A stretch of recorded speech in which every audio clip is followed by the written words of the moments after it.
The UFC 172 post-fight press conference just wrapped up here in Baltimore, Maryland, so it is, of course, time to recap what happened, and we have to start with the main event where Jon Jones successfully defended his light heavyweight title against Glover Teixeira here tonight in a dominating performance. It was one for the ages. This is the MMAfighting.com post-fight show, and we have two analysts this time. It's kind of like a mini MMA beat. How about that? Of course, we have the man with the hat, Chuck Mindenhall, and Luke Thomas, and actually in back of us making a brief cameo, why not? Here's Jeff Wagenheim, the man with the shirt, just walking by. Okay, guys, let's talk about what happened here in Baltimore. We'll start with you, Chuck, because I remember talking to you doing one of these at UFC 165, that great Jon Jones Gustafsson fight. And it was, there was so much emotion after that fight. And I'm wondering, was this the kind of performance that Jon needed to put that one to bed, to remind us that he really is the best in the world?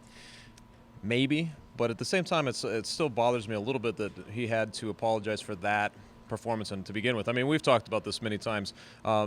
He showed a lot of heart in that fight. He had to come back, he had to show the heart of a champion and all the things we talk about. He had to actually come back and win the fight. He was losing in that fourth round. For him to come back and do it was pretty special to me.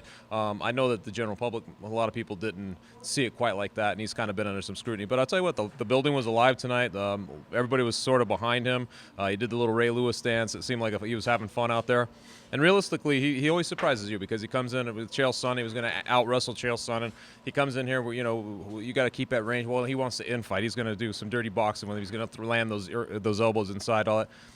He's just creative that way. It was fun to me, and I thought he put on a dominant performance the whole way through. There was a lot of wow factors going on in there tonight. Yeah, and Luke, Jones beat Teixeira at his own game, which a lot of us did not expect. Grade his performance. I mean, were you blown away that he would do that to Glover, or were you expecting that? Were you one of the few? No, I wasn't. I thought it would be a distance thing, not necessarily at distance, maybe inside. But I remember on the preview show, I said whoever decides how the distance is going to be closed is going to win, which was true, but I didn't think it was going to look like that, just speaking candidly. I think on the good side, what you saw was, one, the adaptability. The fight IQ of Jon Jones is just ridiculous. He might have the highest fight IQ of anybody in the entire game right now, independent of weight class, number one. Number two, the durability, which Dana White alluded to. I was kind of surprised at how well he could take Glover Teixeira shots, and there was a lot of things you could pinpoint, how well he could land the elbows and the variety of strikes and all those sorts of things cleaned up a lot. On the bad side, though, it's kind of funny. That takedown of his is not as potent as it used to be. That elbow deep knee tap, boy, they got him on that now. It's not what it once was. He's still able to get doubles in the middle of the cage, but Glover Teixeira looked pretty good there. So I'd give it an A-, not quite A+, but very, very, very outstanding performance and something to build on going forward for sure. What did you make of the palming and the eye pokes? Do you have any issue with that? I mean, did you think he needed to be reprimanded? Yeah, I think he needed a warning for it, sure. Maybe not a point, but I also thought, and people are going to say, oh, you love Jon Jones too much. 3 mouthpieces, or 3 times a mouthpiece comes out, that's a rule. And the reason it's a rule is because if guys keep dropping their mouthpiece, it stops the fight. Glover Teixeira, I don't think he should have been fined, of course, but he should have gotten a warning for it too. I know it was getting punched out a lot, but it gets much more easily dislodged when you're not taking care of it. You actually have to keep putting it back in. So the eye poke thing's a little bit worse, but they both had their own issues in that fight. Very interesting at the post-fight press conference, Chuck. Jon Jones does not even want to say Gustafsson's name. He called him that kid. Doesn't want to talk about him, doesn't want to answer anything about him. I think this could be the biggest fight of the year for the UFC now. Just based on the talk and the build-up and how the first fight went and their passionate fan bases, you think this could do 1 million buys?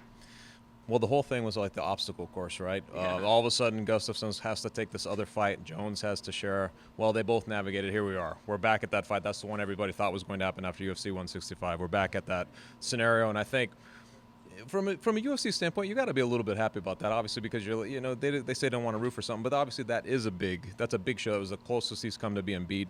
Some people thought he won that fight. Gustafsson won that fight. So, it's a huge pay-per-view, and I thought it was telling tonight that the idea of it possibly being in Sweden and that sort of thing, that just adds a whole other element to it. If it was a big show, especially you mentioned an outdoor stadium, 50,000 fans type thing. I mean, imagine that scenario, Jon Jones in his 8th title defense, kind of going into that scenario against a guy who nearly beat him. It doesn't matter if it's in that scenario ultimately, because I think it's going to be a great build-up to the fight either way. It'll do gangbusters. But I'll tell you what, you hear things like that as like the Rocky IV scenario starts going in your head. Wow, everything's going against him. He has to go do something extra special this next time. So, I think it's just it's a big deal. It'll be the biggest pay-per-view of the year. This was one of the more interesting UFC shows of the year with great results, great performances, and we have to talk about Anthony Rumble Johnson while we're talking about the light heavyweight division. This is a guy who a lot of people weren't sure what to expect of him in his return. He's fighting Phil Davis. He stuffs all of his takedowns, roughs him up, almost finishes him in the first round. Yeah. It was by far his greatest performance in the UFC. And, you asked Dana White, not even the UFC, in his entire career, I should say, you asked Dana White about Phil Davis's evolution as a fighter. At this point, what do you make of this guy? I mean, based on the performance against Rashad Evans and now getting another shot, a big fight against Rumble, what do you make of him? I don't know. I'm in the same boat as Dana White. I don't really know what to say about Phil Davis because it's hard to lose optimism in him.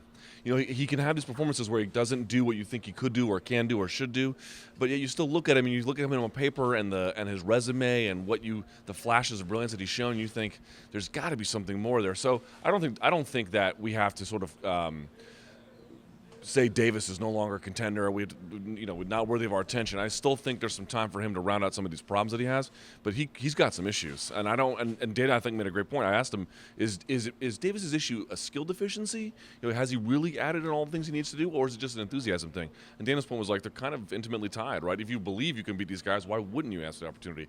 I think there's some merit to that position. As for Rumble, I don't normally do all that great on my predictions on MMA Fighting. I got one wrong today. It was the Rumble one. My God, man, did anybody see that coming? Not that he didn't win, but everyone who thought he was going to win he was going to win by KO. No. He won by consistently shutting down everything Phil Davis had to offer. A sensational performance, really, really kind of amazing. And instant contender. He can say what he wants. Yeah. He's an instant contender. What do you think, Chuck? Is he an instant contender? He doesn't want to talk about that. He doesn't want to hear about it. He says, I still have a few more fights. But after beating Phil Davis, you have to be, right? That was the whole thing. He comes into this organization. He draws a number 4 guy who was sort of in limbo. We didn't have an opponent for him. That's where he ends up.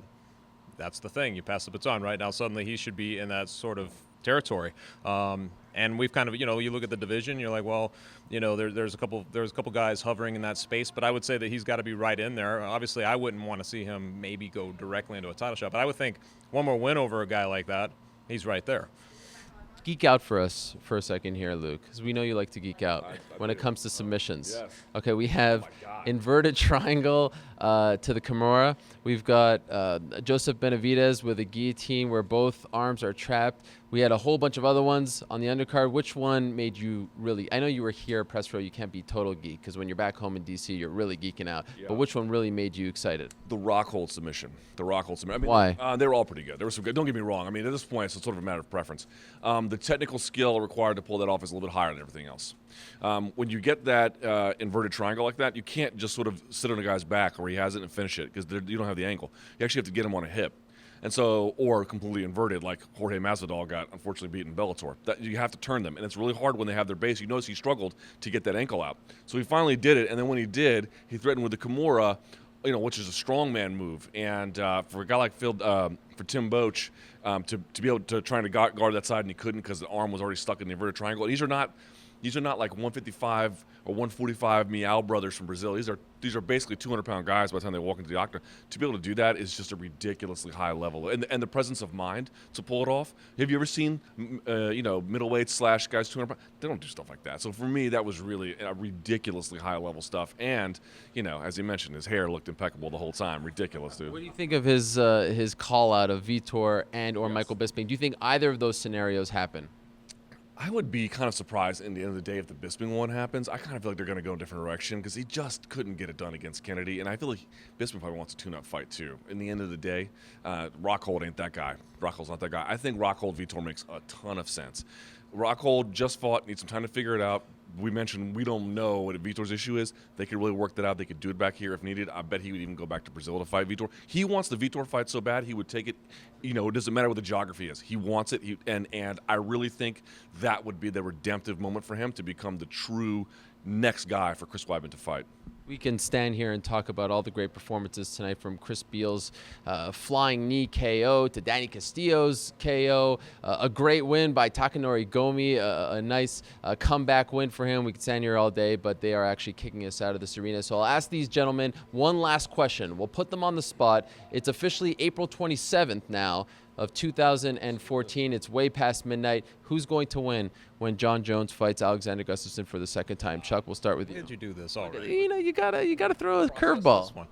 I I would still go with John Jones. I mean, like Luke was saying, he's a very smart fighter. I think he'll make adjustments. Gustafsson will too, but I feel like John Jones, he'll put something together. He'll do things differently. I think he won't be taking anything for granted. I know last time they were going into that fight, we were talking about his endorsement deals and everything else. There was a lot of distraction. I think he'll be honed in 100%, and he'll make the adjustments. Luke? Your first question to him was this tonight the kind of performance that makes people think about or forget about the Gustafsson performance? The answer to that is no. The only one that can do that is the next Gustafsson performance. And I bet you that one, I don't think he's going to finish Gustafsson. I think Gustafsson's just way too good. I think it's going to be close. I think it's going to be tight. 3 rounds to 2 kind of situation, but 3 clear rounds for John Jones. I think he rises to the occasion himself. I think, frankly, Gustafsson is, an amazingly talented guy. I don't think anybody has the fight IQ that John Jones does. And in the end, I really believe if he can just keep training like he's supposed to be training, that's the best fighter on the planet for as long as he keeps competing. And wouldn't it be nice to hear from Alexander Gustafsson? Yes? And by the way, shout out to Baltimore. They're a great fight town. Holy crap, I have to say something about that. They showed up very well. No lice. No lice? Lice, incredible. I did see a rat before the show outside. Everyone tweeted me like, did you get your lice shampoo? Yeah. LOL. So shout out to everybody who got the joke.